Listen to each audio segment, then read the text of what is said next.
2026. Histoire. La marche vers la Première Guerre mondiale.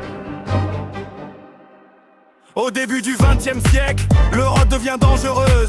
Les grandes puissances se surveillent, la situation devient nerveuse. Les pays veulent plus de richesses, plus de marchés, plus de colonies. Les rivalités deviennent fortes entre les puissances d'Europe unies. Dans les Balkans, la tension monte, la Russie et l'Autriche s'opposent. Chaque pays veut plus d'influence et peu à peu la paix explose. Les peuples réclament leur liberté, les grands empires sont fragilisés. Toute l'Europe devient instable, le danger commence à grandir. Triple alliance, triple entente, toute l'Europe vit dans la méfiance. Les armées deviennent plus puissantes, les tensions deviennent inquiétantes. La France veut récupérer ce slogan perdu en 1871. Et peu à peu les grandes puissances se préparent à un immense conflit. Les armes sont fabriquées partout, les armées deviennent plus modernes.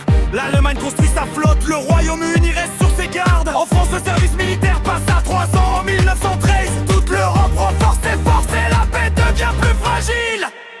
Sarajevo, 28 juin 1914. François Ferdinand, héritier de l'Autriche-Hongrie, est assassiné en Bosnie-Herzégovine par Gavrilo Princip. L'Autriche accuse la Serbie, l'Allemagne soutient son allié et les déclarations de guerre commencent à s'enchaîner.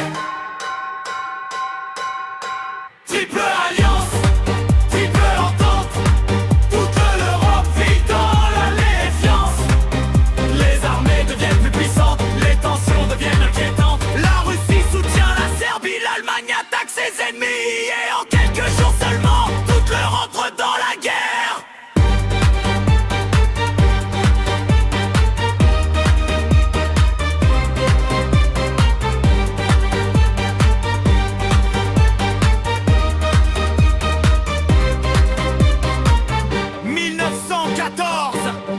Début de la Première Guerre mondiale.